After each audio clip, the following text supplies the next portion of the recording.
Good morning, folks. It's 9th of November.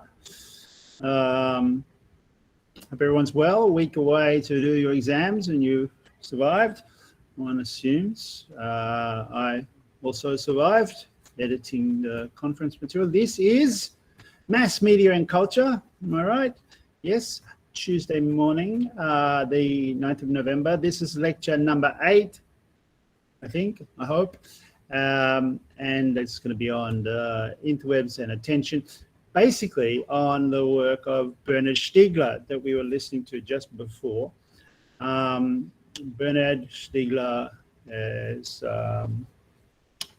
well, it's just over a year since Bernard died, actually. He died in August last year after, suddenly.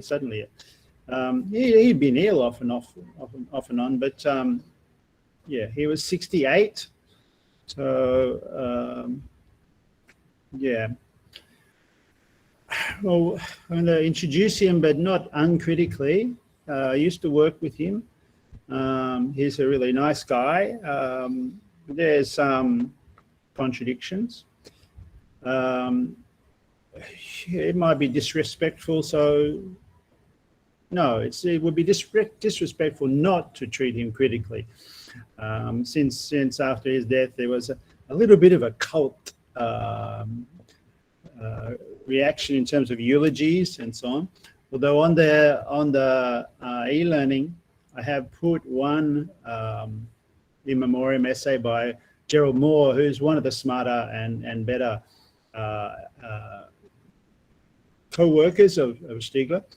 And he explains, he does a very good job in setting out the range of Bernard's work in that review. So if after this you're interested to follow up, that's one to read. And I put the link to the video, one of the lectures, but you can find many. So anyway, our topic today is, the interwebs. Okay. There was a time when that was a more commonly known phrase. Maybe we call it the Industrial Revolution 4.0, which is a term I only really heard in Vietnam, but or Sweden, weirdly. Maybe it's a Scandinavian thing. I don't know. But anyway, we are in the field of kind of mass media of the present that's overwhelming our lives, but it has a very interesting beginning with a man called, does anyone know? I mean, there are many people that can claim to have had some say, Berniers, and in making the internet, but this guy,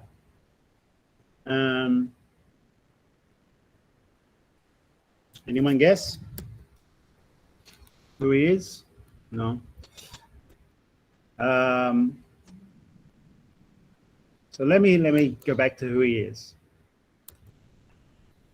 One of the things I've been saying in these classes, right? It's perhaps too early to say what the impact of image-based media, photography and film, or even documents, the printed text, Gutenberg, what will be the consequences for the social reproduction of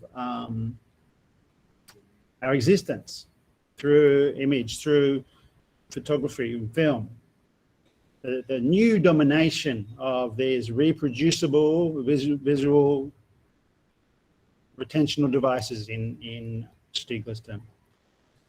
It's also way too early to exhaust all the hot air that's going to be spewed about what the meaning of the internet is, but yeah.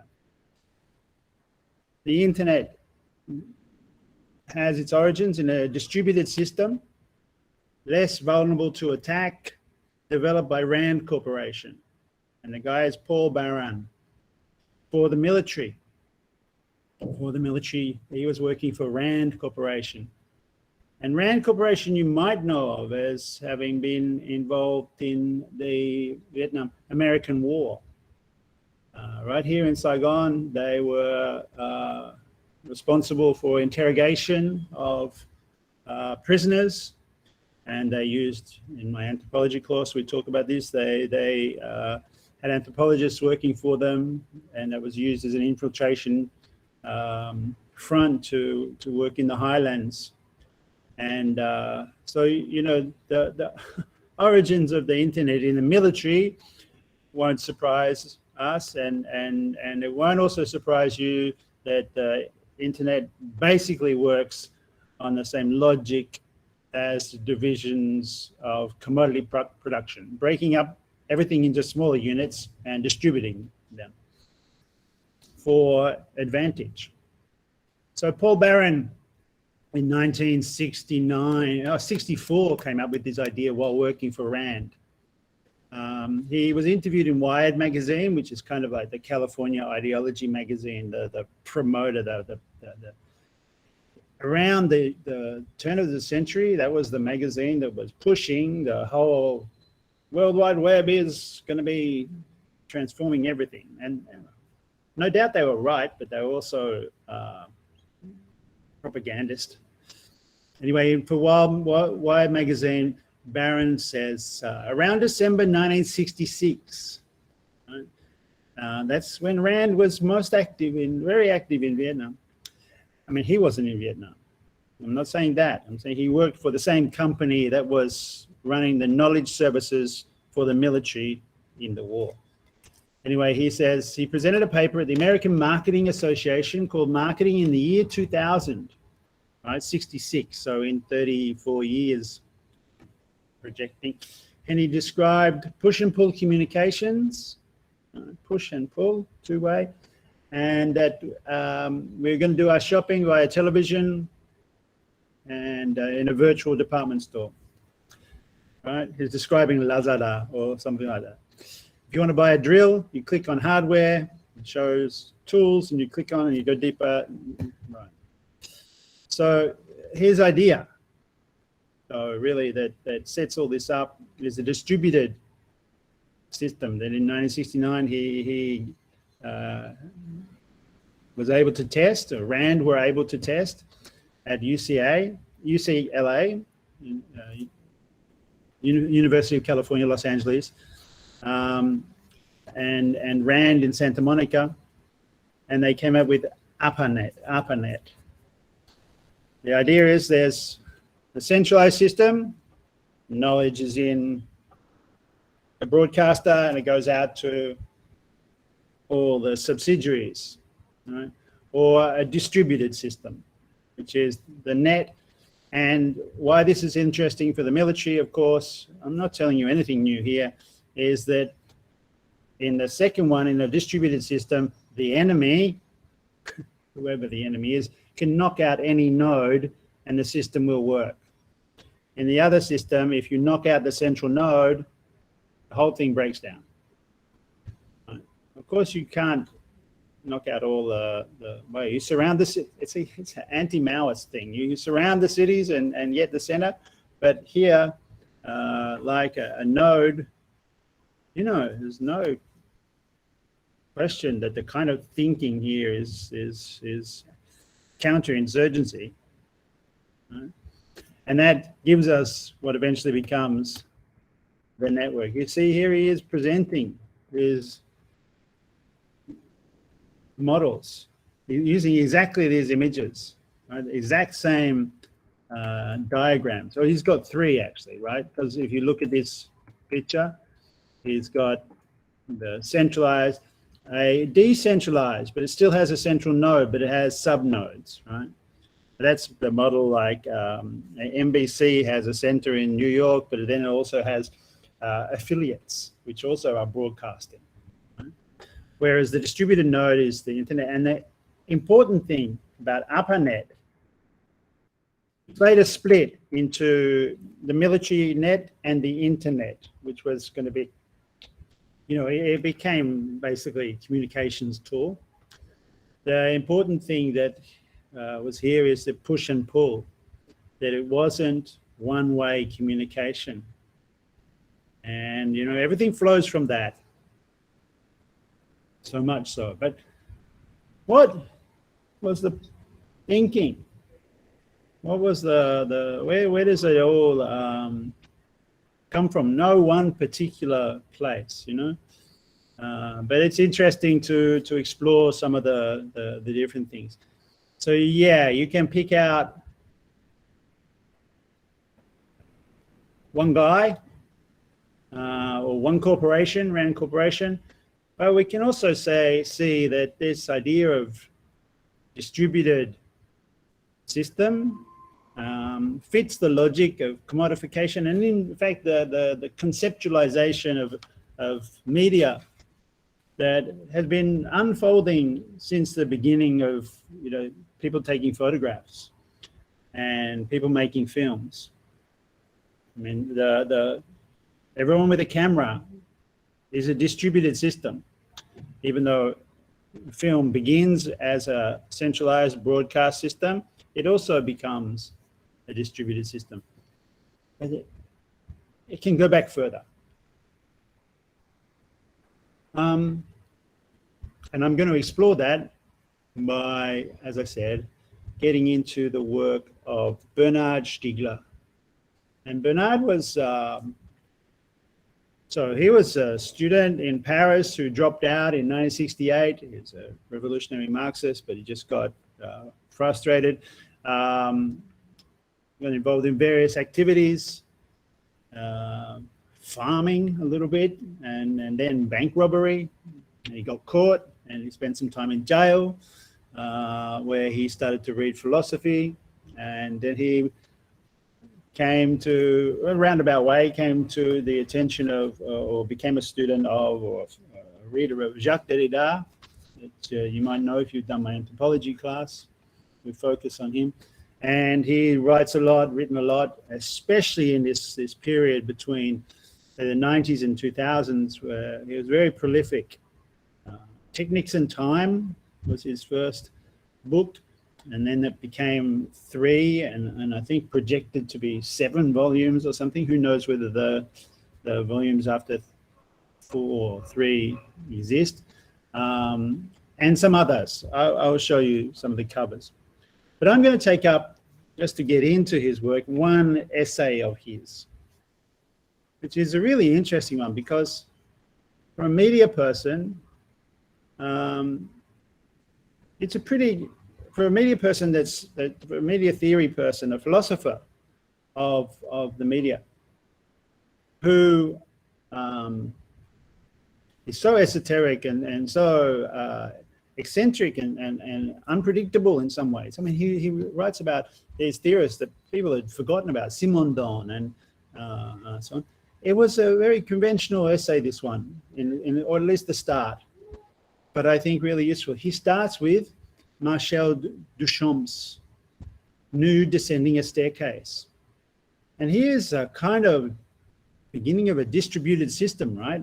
This belongs to the revolutionary art of Paris in the early part of the 20th century, where you had movements like Cubism, Pointillism, the Sarrat and the dot painting, and all sorts of play with representation, provoked, I think, because of the camera, where a focus on what it is to capture the image became significant. And what do you make of this Marcel Duchamp's Nude Descending? You probably know Duchamp for a more famous piece of work, but this was really a crucial piece, 1912. And in a way, it owes a lot to photography, but it's art, yeah. I mean, I'll show you the photographs. Etienne Jules Marais' work on film or stills broken into a sequence, right? And in a way, Nude Descending a Staircase is something like a imagined version of these. Because maybe you know Duchamp more famously for this piece of work, which is a toilet put into a gallery, part of the Dada or Surrealist element in 1917. It was called Fountain, and it was a found object, right? To find art and say, well, this could be art. It's part of, I guess, the democratization of what is art, that something that can be found, like in the toilet, can be made into an object of consideration, contemplation, and beauty even. Like phenomenal design and the curves and shapes.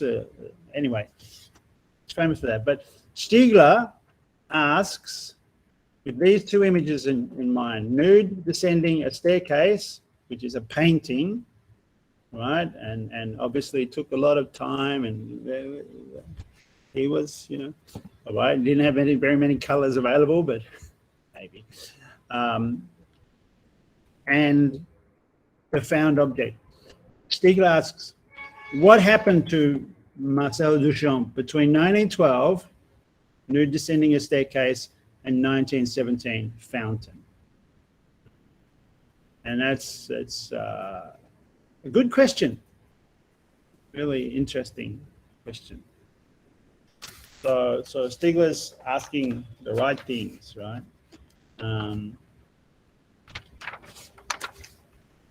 What happened to, not to Marcel Duchamp, that's not the issue. What happened in the culture that moves us from the nude descending a staircase to the fountain? The fountain is a critique of the art system. Right? Stiegler, in his book Symbolic Misery, and I think that's a really symbolic and maybe ironic title, he says, I tried to show that at the time of Henry Ford, right, the model Ford car on the assembly line, mass production, right, and Edward Bernays, who's equally famous, the development of the culture industries led to a proletarianization of the sensibility of the consumer through the apparatus for the canalization and reproduction of perception. Right? This is Stiegler's style of speaking. Right? It needs to be unpacked. So what is proletarianization? We'll talk about that. It's a word you maybe can recognize. But the apparatus, that's a media word, I guess. But also canalization, meaning putting into a channel, right? For the reproduction of perception. So canalization is something like, I don't know, Henry Ford says, you can have a car, the new Ford, you can have any color you like as long as it's black. Right? And it's part of the way in which these objects were made attractive and were made fashionable and wonderful. They were a bit more advanced than others. Of course, people wanted them, but also that they were more easily mass-produced. They were on these assembly lines. It was reproduced, and your perception could be channeled. Right? You want a car, this is the car that's available, get one, it's going to be black, right? But it becomes an object of desire, right? And for Bernays, who's Sigmund Freud's nephew, he's a marketing guru, right? It's the grabbing of people's attention by making that. Henry Ford's kind of making a joke, but he's making also a comment on his cars. You can have any one you want, any color you want, as long as it's black. It's because I know you're going to want one of these things. These are the new model Ford, and many people did, right? Bernays is using Freud to see that it's people's desire that's being manipulated, and their libidinal energy, their drives to have their desires satisfied, is being manipulated by marketing, redirected to certain commodities.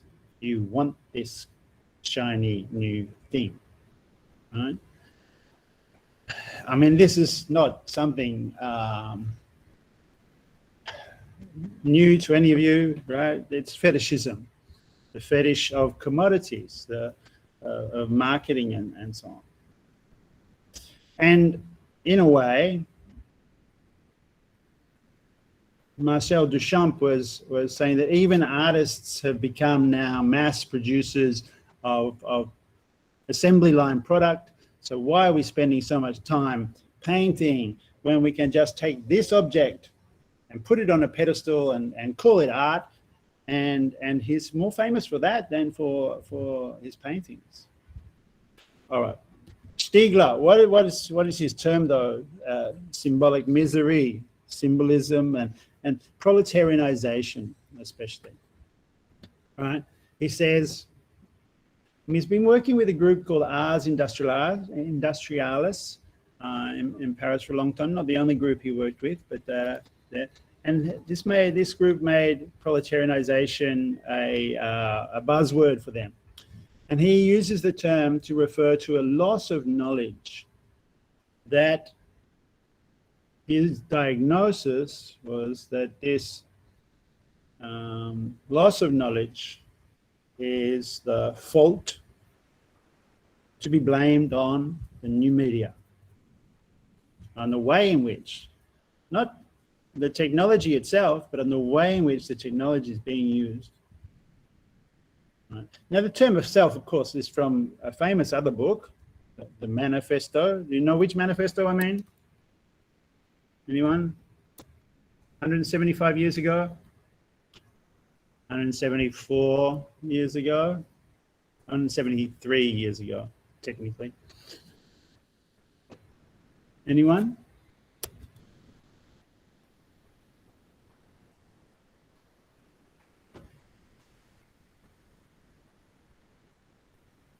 Hello?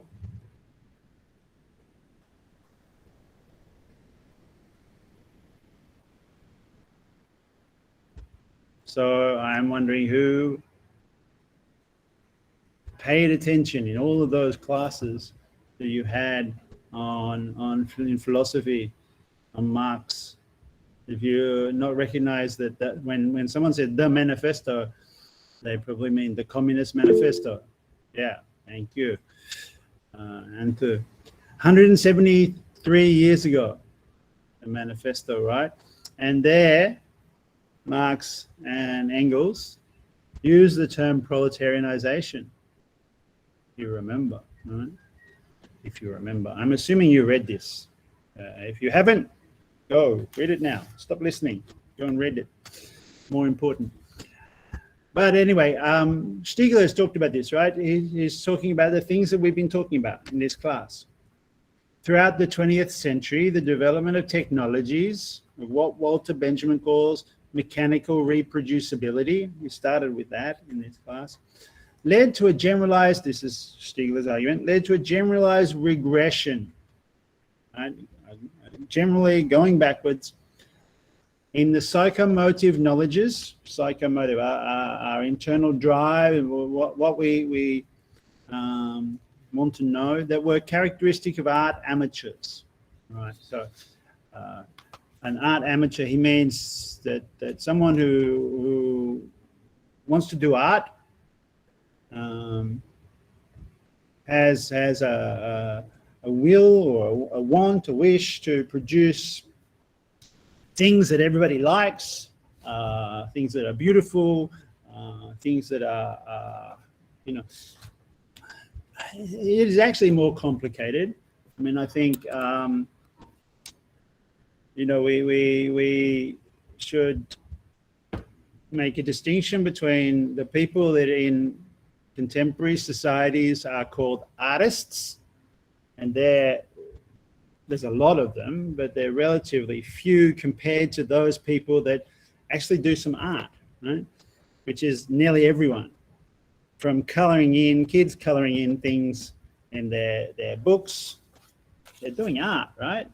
To the terrible landscape paintings or reproductions of Van Gogh's flowers that are done by the numbers, coloring by get the right kind of yellow and color in all the ones and get another kind of, yeah. They're still art. They're still artists, but we wouldn't call them artists. Anyway, that class distinction isn't what Stiegler's talking about. Probably should have. Anyway, this regression, right? So the regression, the proletarianization, regression is possible, is made possible by a machinic turn of sensibility. Our senses have become more mechanical, automated even, right? So that in order to paint a Van Gogh, you get a outline with different numbers telling you exactly which pigment of yellow to paint the sunflowers, and you can reproduce the art of a Van Gogh. Instead of the genius producing these flowers, which is what happened, we can all, and instead of producing our own. Anyway, this is the amateur. The amateur kind of loses their for Stiegler, loses their knowledge and becomes a mere consumer of the mere practice of art, like that you buy off the shelf, and you buy some paints, you buy some canvas, and you buy the how-to guide, and you can paint, and you become what Hannah Arendt calls a cultivated Philistine. The Philistines were the ones that were destroyed by an apocalypse in the Bible. Right? Anyway, the point is this proletarianization is a concept coming from the Communist Manifesto, and it was used to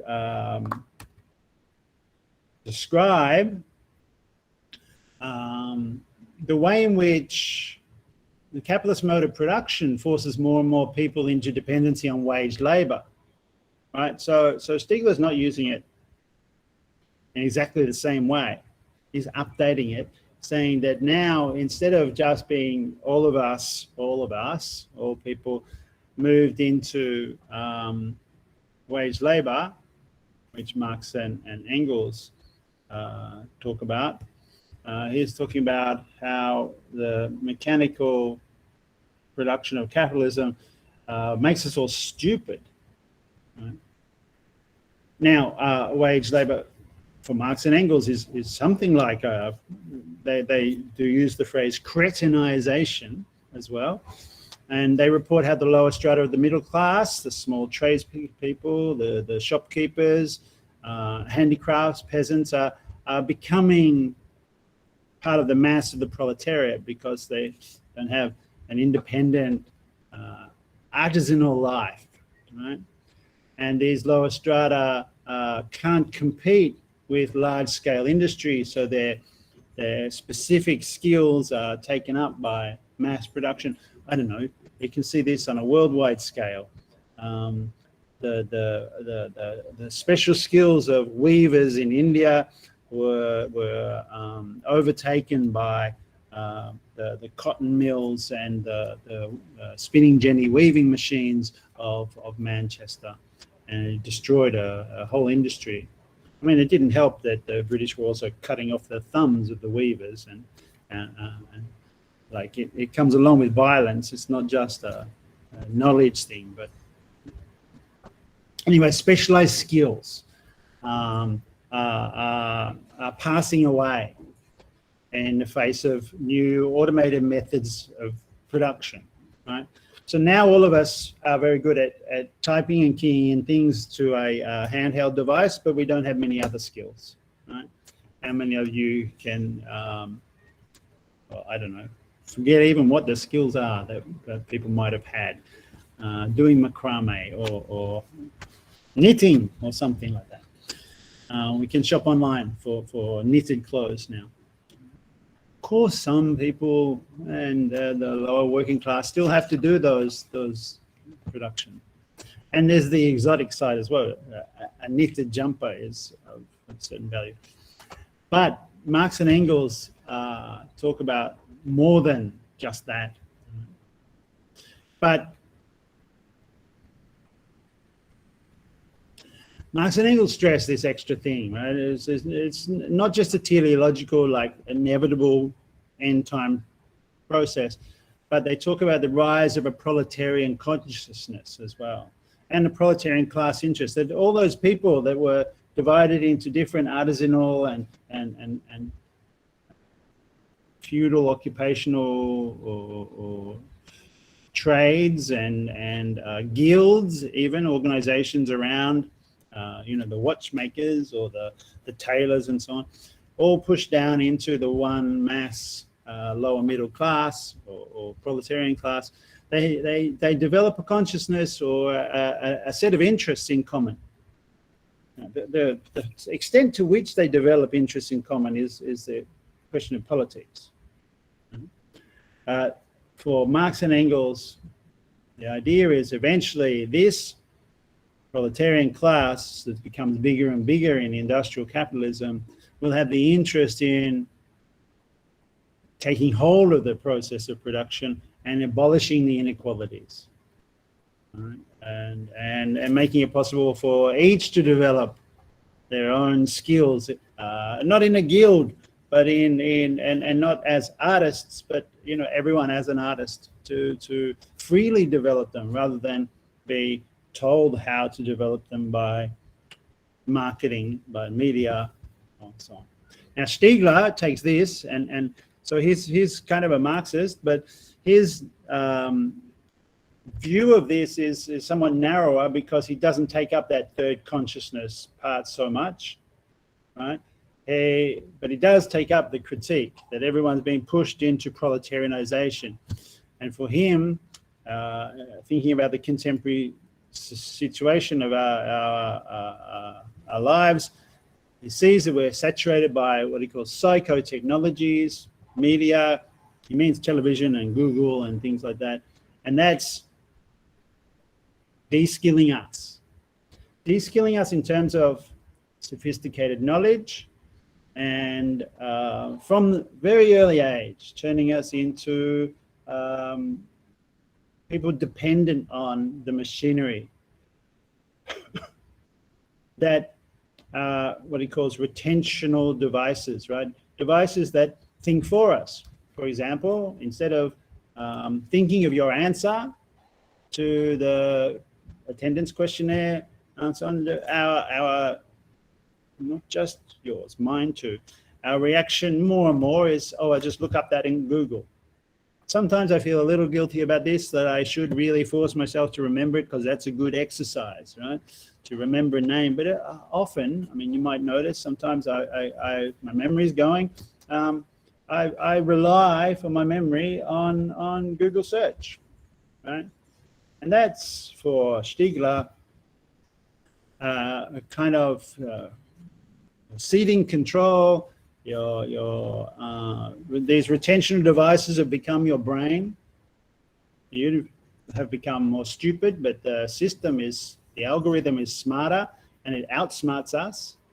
And we are now under control just as consumers and somehow impotent. And the only thing that's left to us is to smash the machine in some kind of mad, destructive thing. I mean, it's pretty conservative in some ways, this view. And so I said. And in a way, it's a moral panic. My God, Google, it's taking over kids' minds, and especially when Stiegler worries that the first rattle that a kid has when a baby is growing up, their first toy is not just the old plastic rattle that made a sound, but it's the remote control. When the remote control becomes the baby's first plaything, he thinks we're doomed. We're in a battle for the sophistication of knowledge, of culture, and it's being lost because from the get-go we are socializing people into a symbiotic relationship with the screen. It's an important set of questions, and there are lots of possible responses and positions that people can take, and there's lots more to it, so we should think about that. pet likes. Okay, so going back to Duchamp. Duchamp is an anti-artist in some way. He puts the fountain there in the gallery to mock or to point out the proletarianization of the artists themselves. They no longer need to paint. I mean, now they don't need to make anything. Conceptual art, right? Just think some, I don't know, the Turner Prize a few years ago was just a light going on and off, right? And brilliant though that is, it's conceptual critique of, or somebody else took the white cube of the gallery and just dug a big hole in it to make a point. I mean, not a sophisticated point and so on, but what skill did it take? So proletarianization of artists themselves is in a way what Duchamp was talking about. Although in 1912, with Nude Descending a Staircase, is already referring to distributed systems, right?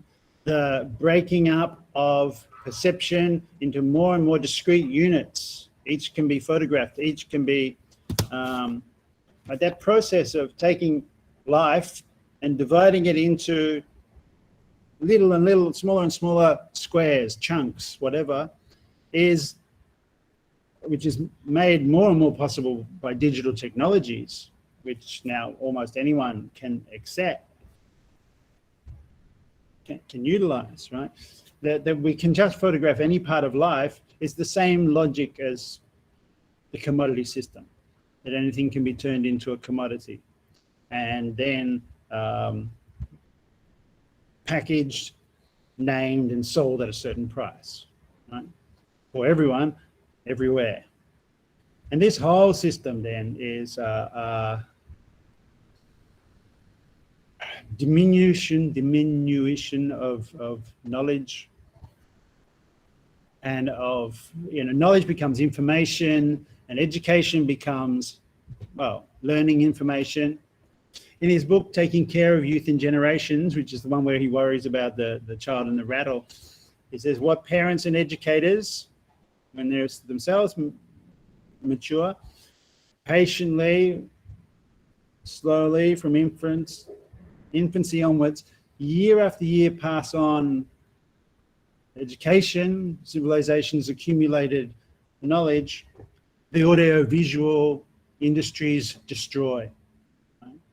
In the most brutal and vulgar ways,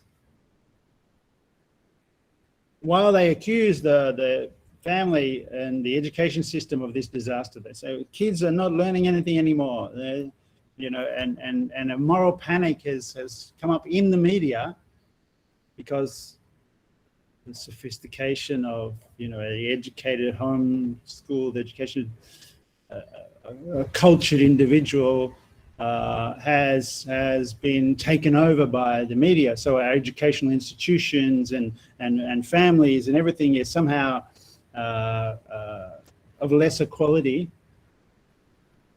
Stiegler argues, because of the media, but the media blames those institutions and the family structure. So there's a kind of grounds of the battle, right? But Stiegler's got more to him than that, but television's his hatred, and of course online screen teaching would be something that he disliked. Mass courses, MOOCs, although he did develop one-to-one teaching and he speaks lectures and so on. The medium isn't the problem. The technology isn't the problem. It's how people use it, whether or not we succumb to that division of the logic of division of the commodity system, and let it even affect our time, so that in the same way that the television or the internet or the media channels want us to flip our attention from this thing to that thing to that thing, we succumb to the technology. But you can also use the technology to slow and contemplate and think and really develop a detailed, retentional, critical thinking through, a care for the material, whether it be talking about education or philosophy or you know, even I don't know, I suppose art or so he talks about the way in which the technology, the TV, captures our attention. It demands us, and we volunteer for that. And I reckon we don't have to fall for this panic about that. Stiegler does suggest that the possibility that you could use technology in a more contemplative way, right? But he's also buying into a little bit the moral panic when he says that, you know, most people, especially youth, only deviate from that media through some acts of aggression or destruction.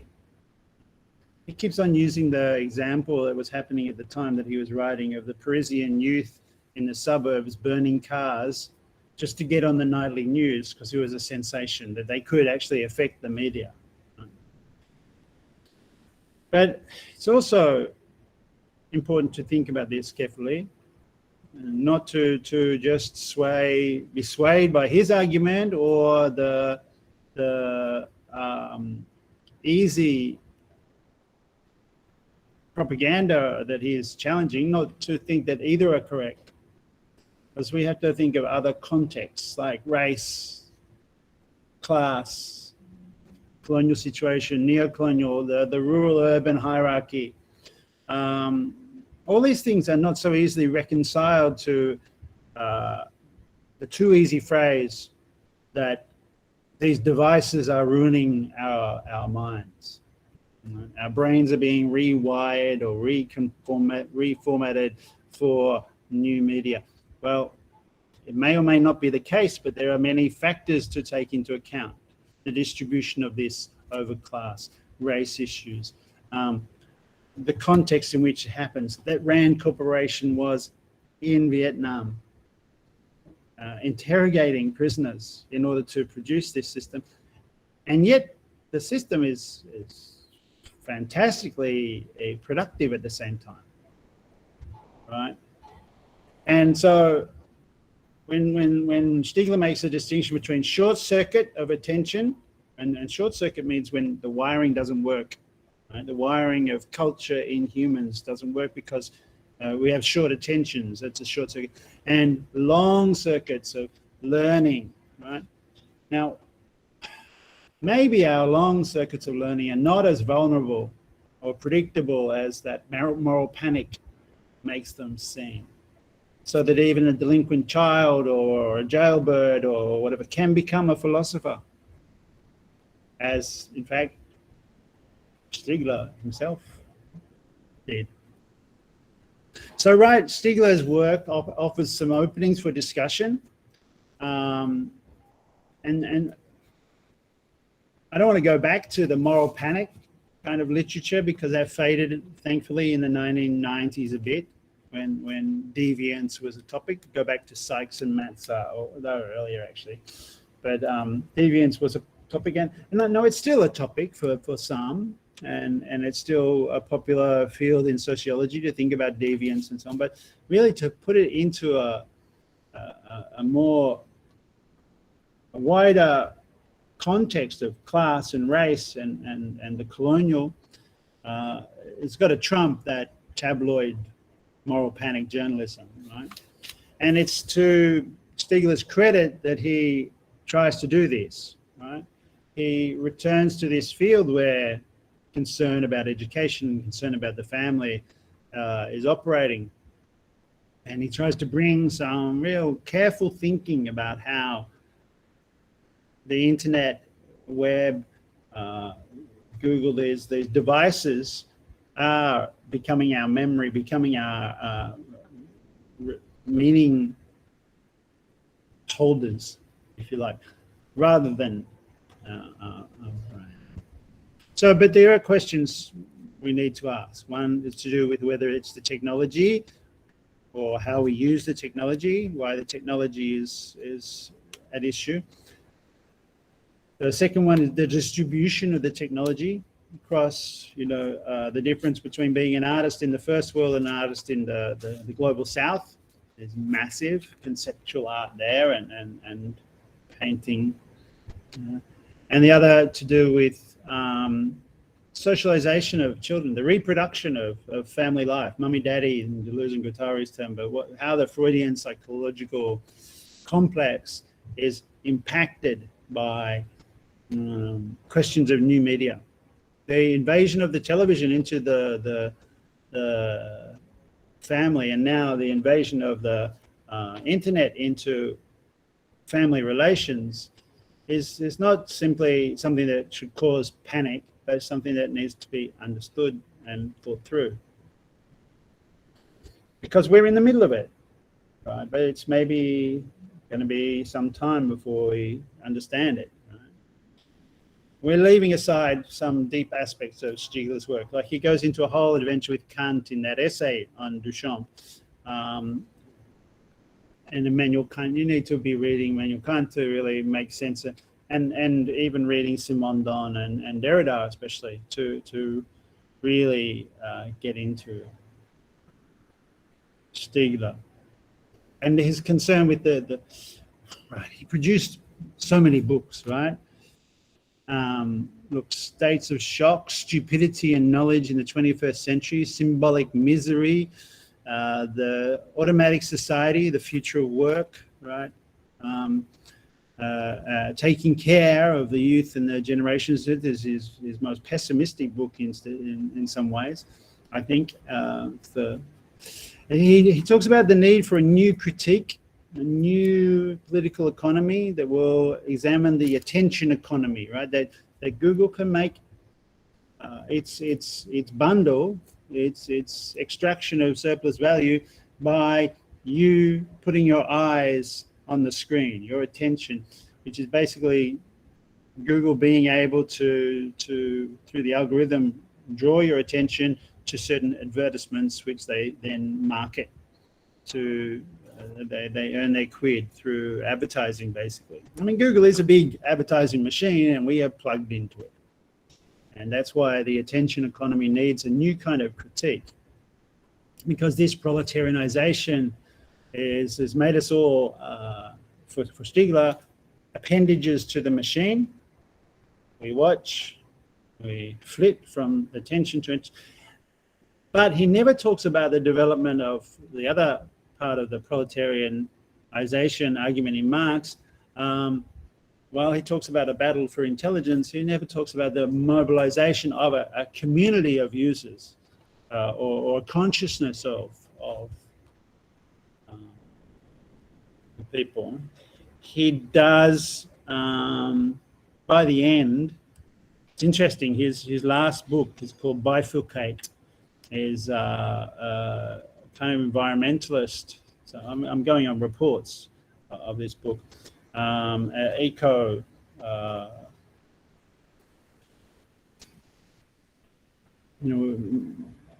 cry in some ways. We just can't go on living like that. We know that we cannot continue to destroy the planet the way we do. So what?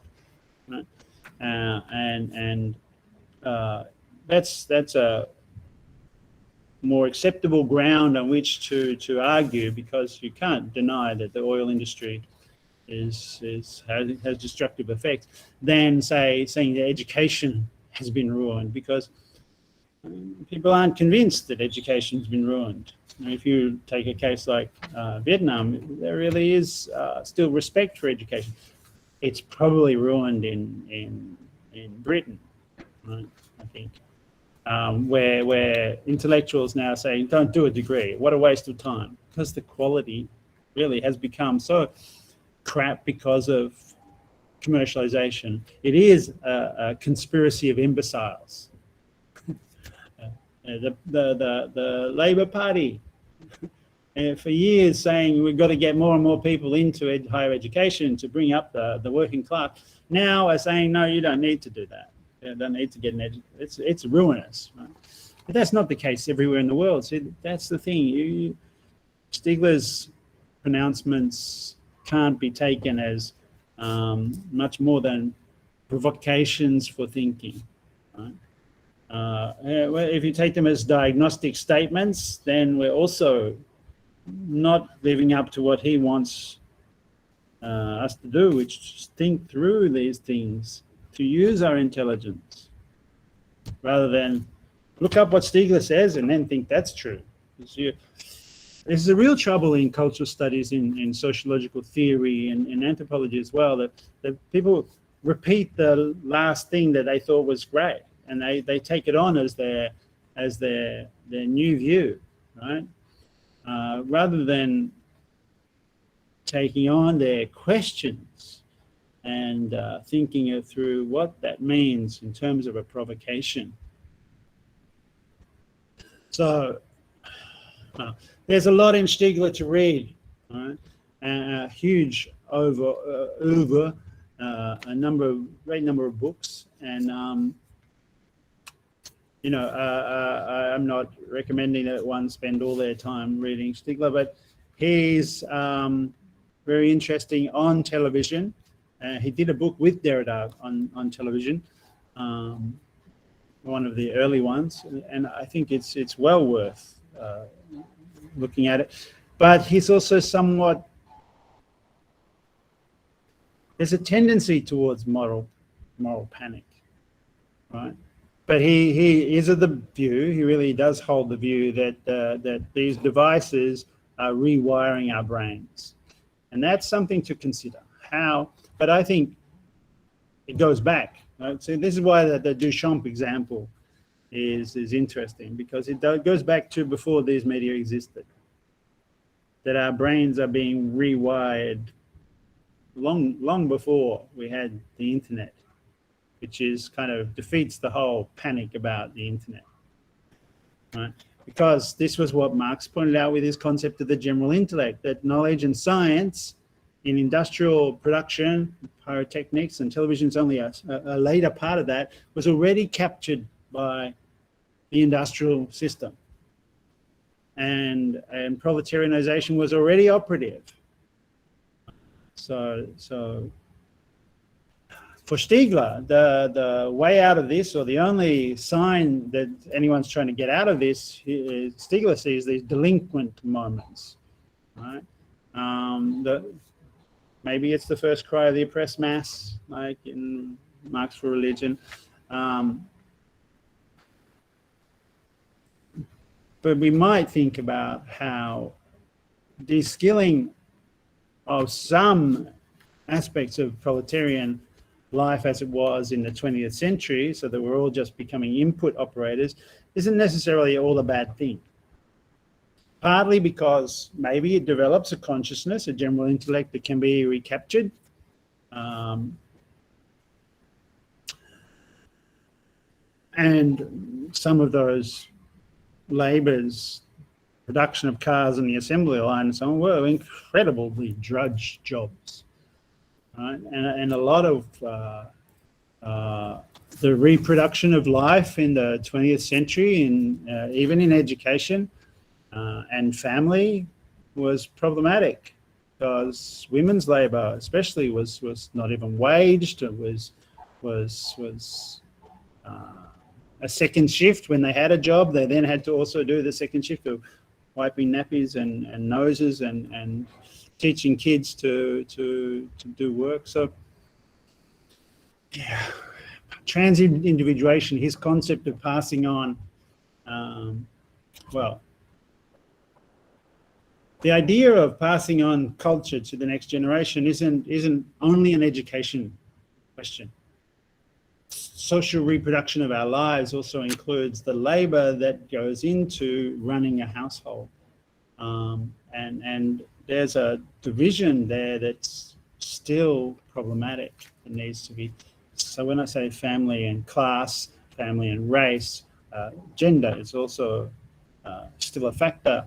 However much contemporary philosophers occasionally do the dishes or something. It's on the whole,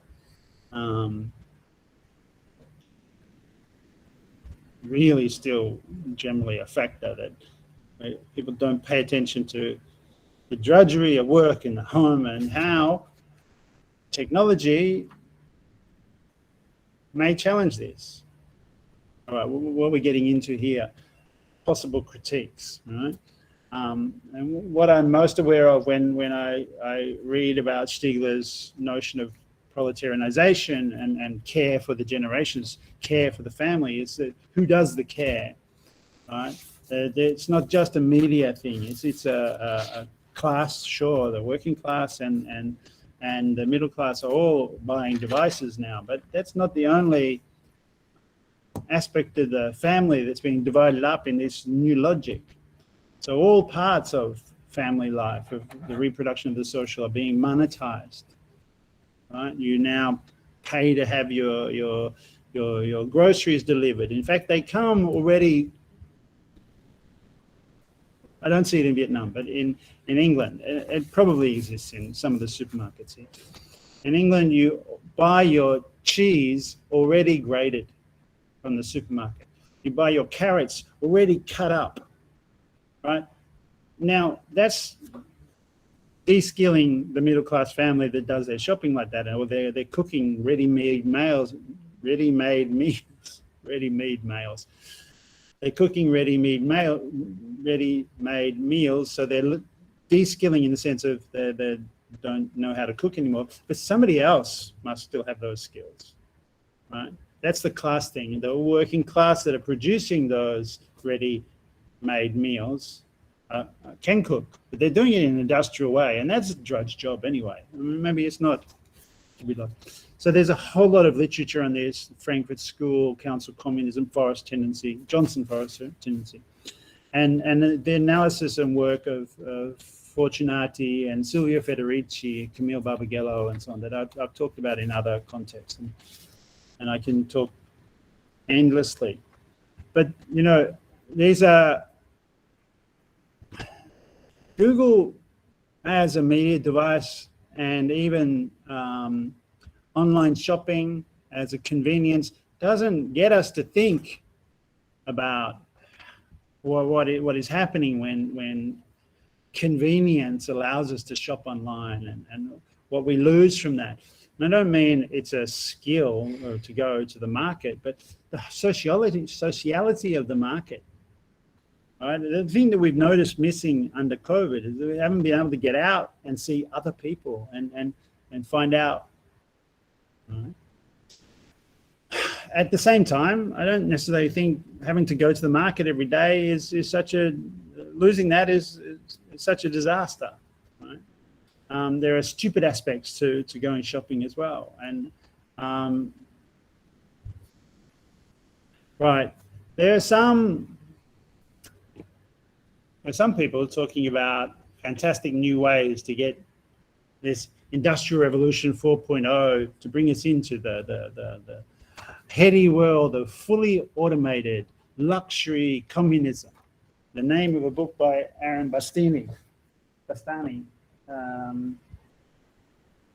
which, you know, every time I turn around to look for it, I can't find again. But there's a lovely produced book, fully automated luxury communism. But what a fantasy, because even if the slogan of Plan C's Marshmallow Faction, everything for everybody, is a great slogan, how to get there, how to make that happen worldwide without there being some sectors that are forever in drudge jobs and not thinking about them while everybody else, or the lucky, are living in high-rise apartments in automated luxury.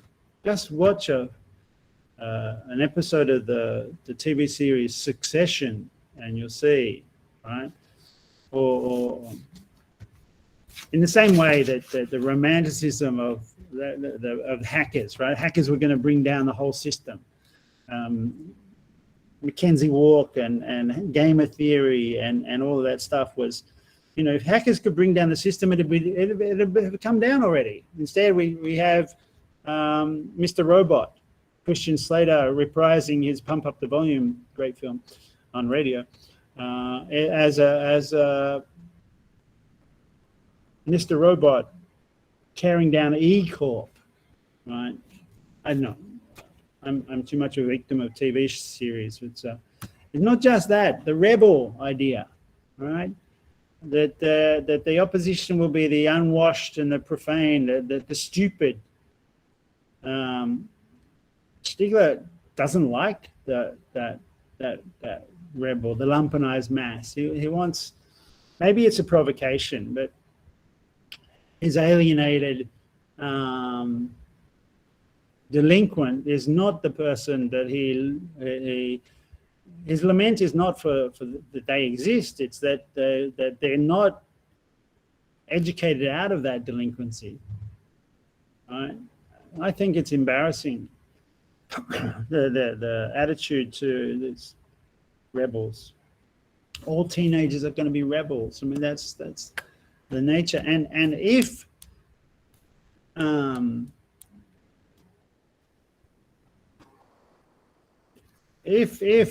the youth of Paris are burning cars, it may be that the Parisian system is what needs to be destroyed. And they aren't so stupid as that.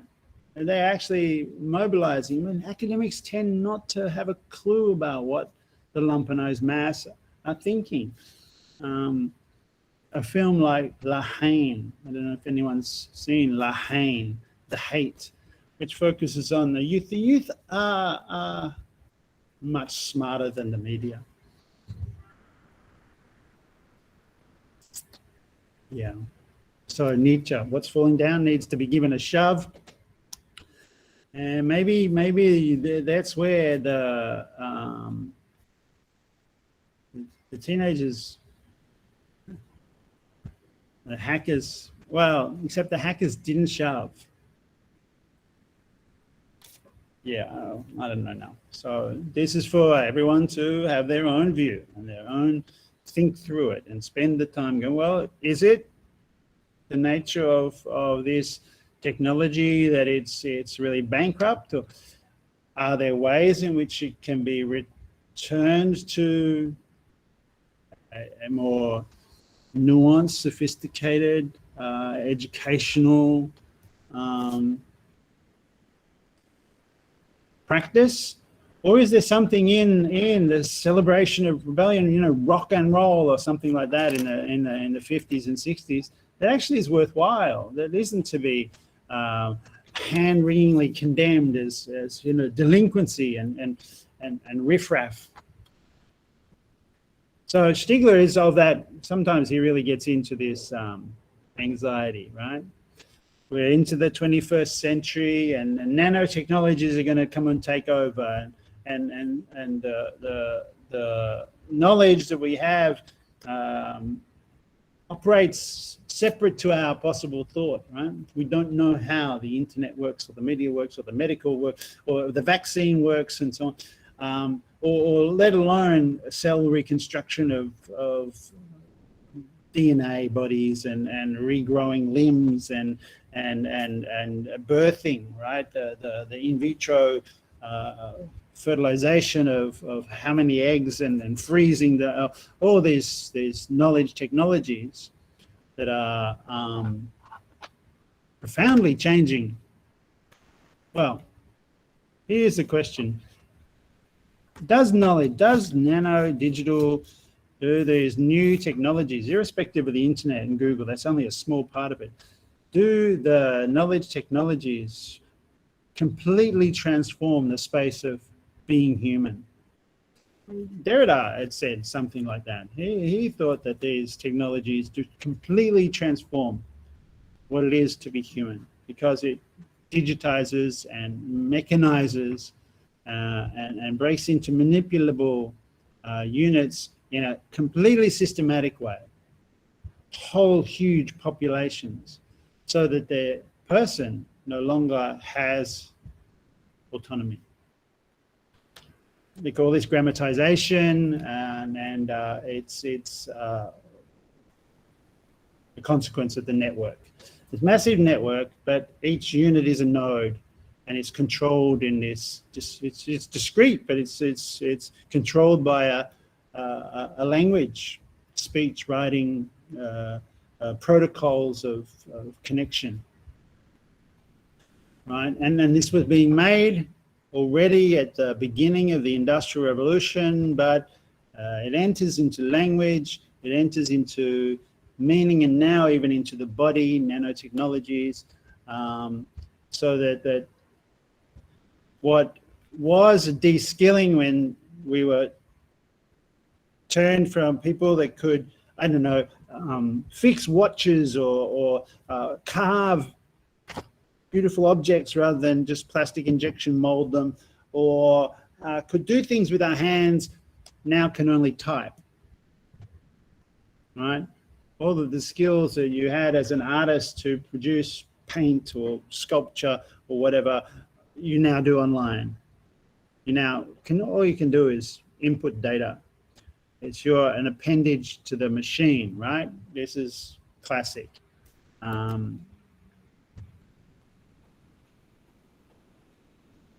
Charlie Chaplin, that's who's there. I don't know if it's moving for you, but the GIF isn't working because it's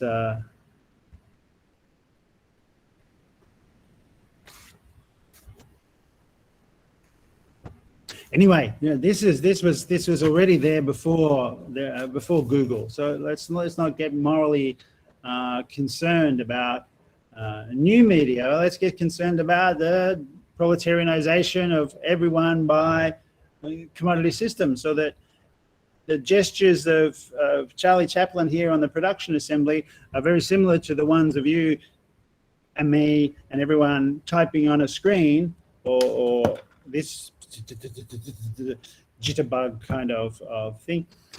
And yet, right, what's missing is the consciousness and the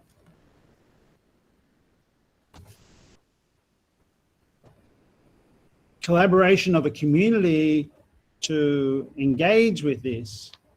I mean, it's not missing. What's missing in the discussion, right? Because I think that we can find, if we looked, I think we can find a community of consciousness about how we are using media. People aren't so. We are often willingly duped by spending time on Facebook, but everybody knows that it's spending time on Facebook and that it can be addictive, and you've got to manage it and so on. And we even have devices for that. You know, is this not so disastrous a scenario as might sometimes be made out?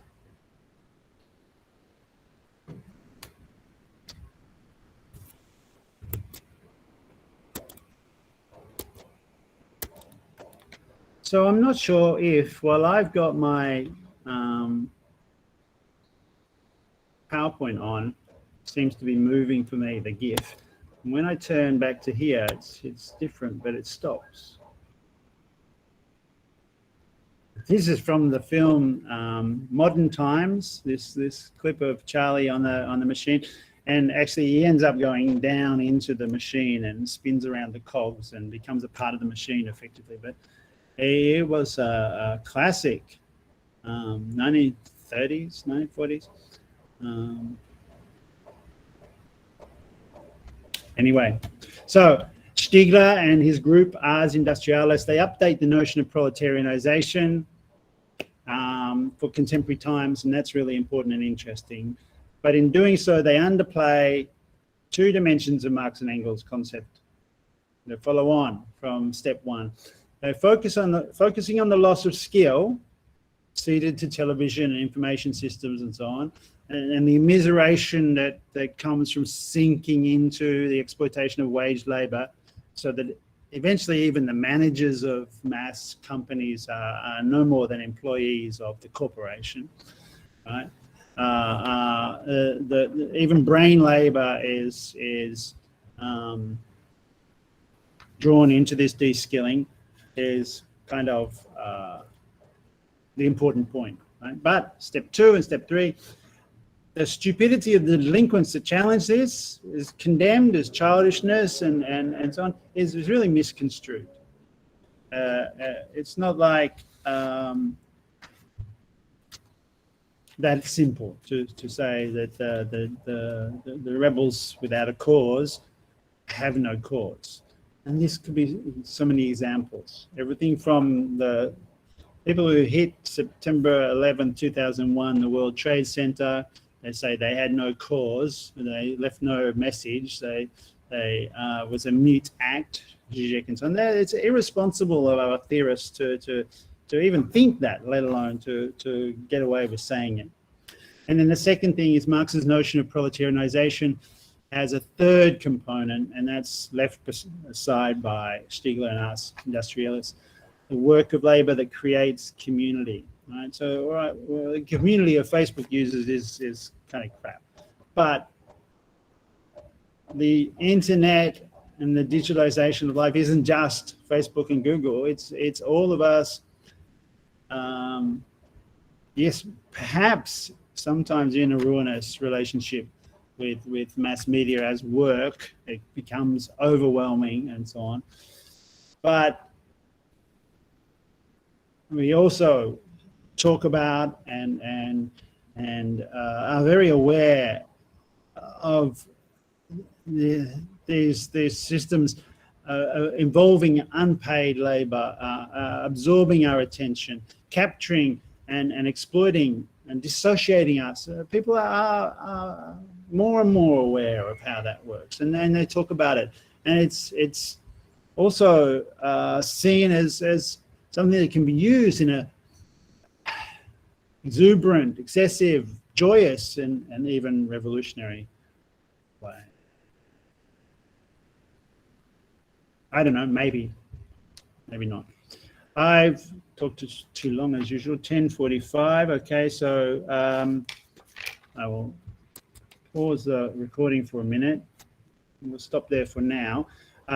You have questions in the e-learning, and we'll get into that and have some back and forth on that. And there's also some discussion I want to have around the assessment. Obviously, I've seen that the midterms are in. Thank you for them. Fantastic stuff. I'm still working through them. And I also want to look at the work of Alexander Bard, who I've got a little bit of video to watch in the break. So let's